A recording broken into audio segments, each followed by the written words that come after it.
Hello everyone there, this is Shafaq Naz. I hope you all are enjoying your life fully. और एक important बात, हम आपके poem की सारी एक्सरसाइज को किस तरह कंप्लीट करेंगे ये एक बार जान लो। देखो, हर पोयम की एक्सरसाइज को हम 4 वीडियो में डिवाइड करके पढ़ेंगे। पहले पार्ट में इस पोयम के सारे फिगर स्पीच को पढ़ेंगे, सेकेंड पार्ट में आइस ब्रेकर को कंप्लीट करेंगे, थर्ड में इस पोयम के ब्रेनस्टॉर्मिंग को कंप्लीट करेंगे और फोर्थ में इस पोयम के एप्रिसिएशन को पढ़ेंगे। तो इस तरह से 4 पार्ट में अच्छे से कंप्लीट हो जाएगी सिस्टमेटिकली। तो फर्स्ट क्वेश्चन है, money does not mean everything in life, discuss with your partner and justify the statement by giving examples, take help of the following points. तो मनी लाइफ में सब कुछ नहीं होता है, इस लाइन को हमको जस्टिफाई करना है। ये जो 4 स्टेटमेंट है इसको ध्यान में रख के एक आंसर बनाना है। Money can not give you eternal happiness, पैसा इंटरनल हैप्पीनेस नहीं दे सकता। तो इसको हम एलॉबोरेट करके क्या लिख सकते हैं कि हैप्पीनेस दिमाग में होता है। अगर इंसान के हाथ में जो कुछ भी है और वो उससे सेटिस्फाइड है तो वो उससे खुश है। और उसी तरफ कोई इंसान अमीर महंगे कपड़े पहनता है, उसके पास सोना है, बहुत एक्सपेंसिव खाने खाता है, उसके घर में बहुत सारे नौकर है, लेकिन हो सकता है वो फिर भी उदास हो और लोनली हो। तो इस केस में मनी ने कोई भी रोल प्ले नहीं किया हैप्पीनेस दिलाने का।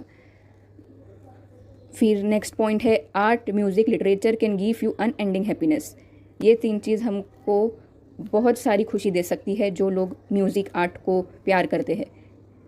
तो हो सकता है कि उन लोग के पास क्राफ्ट की फील्ड में होते हैं, हो सकता है उन लोग के पास दौलत वो सब नहीं होती होगी, लेकिन वो लोग जो काम कर रहे हैं उसमें उन लोग का पैशन है, इसलिए वो लोग को भले ही थोड़ा कम पैसा मिल रहा है लेकिन वो लोग बहुत ही ज़्यादा सेटिस्फाइड है क्योंकि वो लोग अपने काम से प्यार करते। थर्ड पॉइंट है, मनी इज़ शॉर्ट लिव्ड। इसमें लिख सकते हैं, money is only a medium to purchase our needs, one can not give money and buy a bag of joy, joy is in the heart. Money can be stolen, but joy cannot be stolen. Fourth point है, money can not purchase happiness and satisfaction. बस ये statement को explain कर देंगे, simple है। One can earn money but not happiness, no amount of money will satisfy greed or buy happiness. Next question है, debate on the following topic in groups, money is the solution for everything. इस topic पे debate करना है। Debate पता ही है, 2 group बनाने पड़ेंगे। एक ग्रुप इस स्टेटमेंट के साथ में बोलेगा और दूसरा ग्रुप इस स्टेटमेंट के अगेंस्ट में बोलेगा। तो ये एक एक्टिविटी बेस्ड क्वेश्चन है जिसको सॉल्व करने की ज़रूरत नहीं है। नेक्स्ट है, true false, state whether the following statements are true or false, correct the false statement with.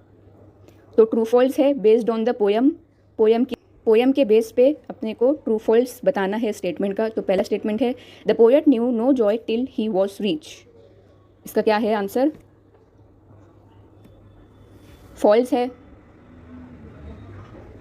क्योंकि पहली लाइन में लिखा था पोयम के कि पोएट को खुशी का पता नहीं था जब तक वो गरीब नहीं हुए, तो इसलिए फॉल्स है। उसके रीज़न में आएगा, the poet had no joy as long as he was rich, he was happy when he was poor. Next है, the poet felt that he should talk about his poverty. Poet को लगा कि उसको अपनी गरीबी के बारे में लोगों को बताना चाहिए, तो इसका स्टेटमेंट भी फॉल्स है, क्योंकि पोयम में पोएट ने बोले थे, I did not to let this false world know, मेरे पास पैसा, ये मैं नकली दुनिया को पता लगने नहीं दूंगा। तो ये फॉल्स है और इसका रीज़न रहेगा, he could not talk about his money. Next है, when poet had money he had many true friends. इसका भी फॉल्स है, पता ही है, क्योंकि पोएट के पास जब पैसे थे तो उनके सब नकली फ्रेंड्स थे जो उनके घर में दिन रात आ जाते थे उनके पैसे को देखकर। तो रीज़न है, when the poet had money all his friends were false ones, when poet became poor he had a few real friends. True है, जब पोएट गरीब हुए तो उनके पास फ्रेंड कम बचे, लेकिन जितने भी थे वो सच्चे थे। नेक्स्ट क्वेश्चन है, write reasons for the following statements. 2 line दी गई है पोयम से ही, उसको थोड़ा एक्सप्लेन करना है। तो पहली लाइन है, friends came knocking all day at the poets door. Friend लोग आ जाते थे पोएट के घर में, पूरा दिन ठोकते रहते थे। तो क्यों आते थे उसके बारे में लिख देने का है। तो उसका आंसर अपन लिख सकते हैं कि when the poet was rich he had many callers, they claimed they were friends, they were being friendly because he had money, they were not true friends, such people are called fair weather friends. मतलब ऐसे friend जो लोग जब दोस्त का अच्छा मौसम चलता है तब तक ही रहते हैं, बुरा वक्त आता है तो गायब हो जाते।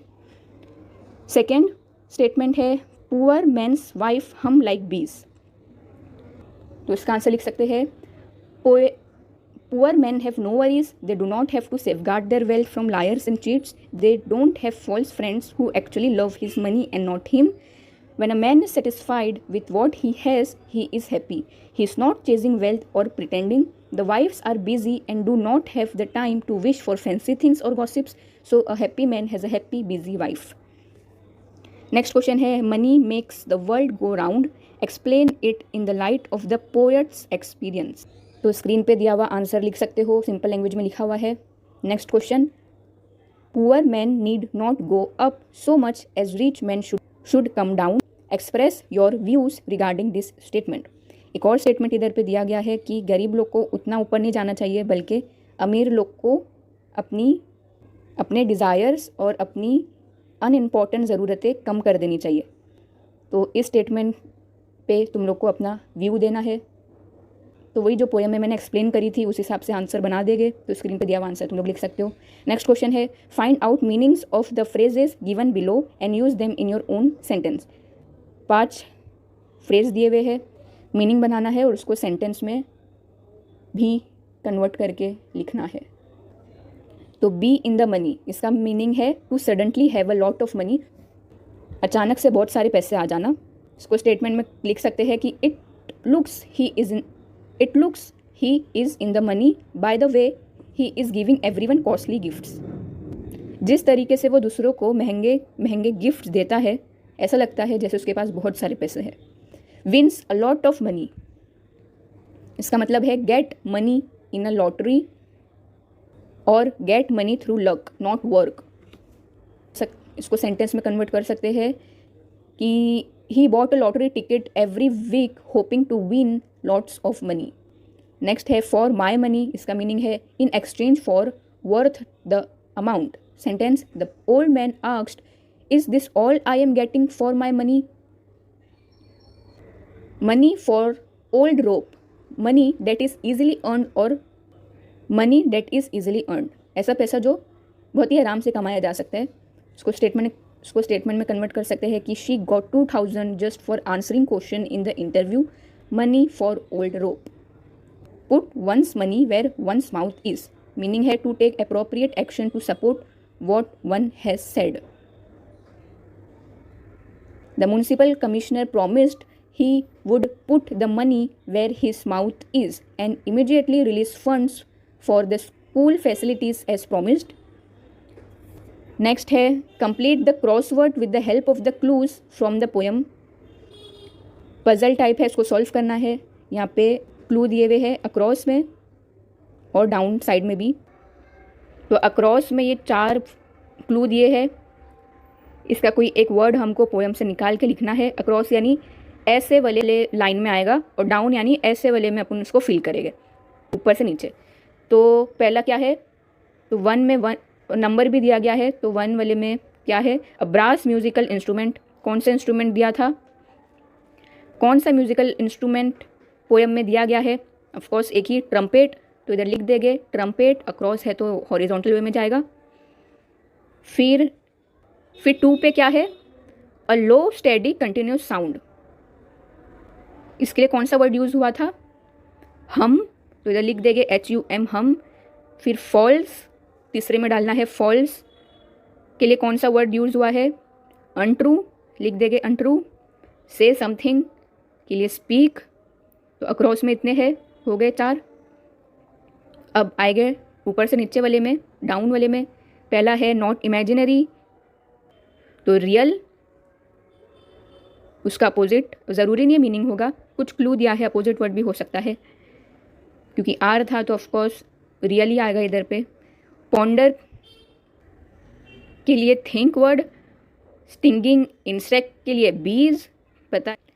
इन लार्ज नंबर मैनी, इधर लिख देंगे 8 में। और 9 में क्या है, स्ट्राइक अ सरफेस नॉइजली, तो उसके लिए पोएम में नॉक वर्ड यूज़ किया गया था, तो इधर लिख देंगे नॉक। तो हमारा तो ये ऐसा था, फिनिश हो गया। फिर नेक्स्ट है फिगर ऑफ स्पीच, जो हमने कर चुके हैं पार्ट 1 में। Identify the rhyming scheme of all the stanzas of the poem. तो पोएम में 5 पैराग्राफ थे, उसमें से स्टार्टिंग के 4 पैराग्राफ का राइमिंग स्कीम है A B C B और लास्ट पैराग्राफ का राइमिंग स्कीम है A B A B। तो उधर लिख देंगे ऐसा। नेक्स्ट क्वेश्चन है compose the short poem on friendship. तो पोएम देखो मनी से रिलेटेड है, लेकिन personal response poem but compose the poem ऐसे कोई भी टॉपिक पे आ सकता है, ज़रूरी नहीं है पोएम मनी के ऊपर है तो सिर्फ और सिर्फ मनी से रिलेटेड ही सारे क्वेश्चन आएंगे। तो इसलिए ब्रेनस्टॉर्मिंग सॉल्व करना, आइस ब्रेकर को समझना बहुत ही ज़्यादा इंपॉर्टेंट हो जाता है। इससे अपने को आइडिया मिल जाता है कि इस पोएम से रिलेटेड कौन कौन सी टॉपिक, कौन कौन से डायमेंशंस हमसे पूछ सकते हैं। ठीक है, तो यहाँ पे भी फ्रेंडशिप के ऊपर कंपोज करने बोला है पोएम, तो हम लिख सकते हैं, तो हम बना सकते हैं कि we new play time in the park, study time in school, we helped one another struggling for each difficult mark, we grew up and though we fought we will meet years later we fondly thought. अपने own से भी तुम लोग कुछ भी बना सकते हो। फिर नेक्स्ट है एप्रिसिएशन, जो कि हम 4th पार्ट में करते हैं। फिर A6 सारे एक्टिविटी बेस्ड क्वेश्चन है, जिसको थ्योरी, जिसको रिटर्न सॉल्व करने की ज़रा भी ज़रूरत नहीं है।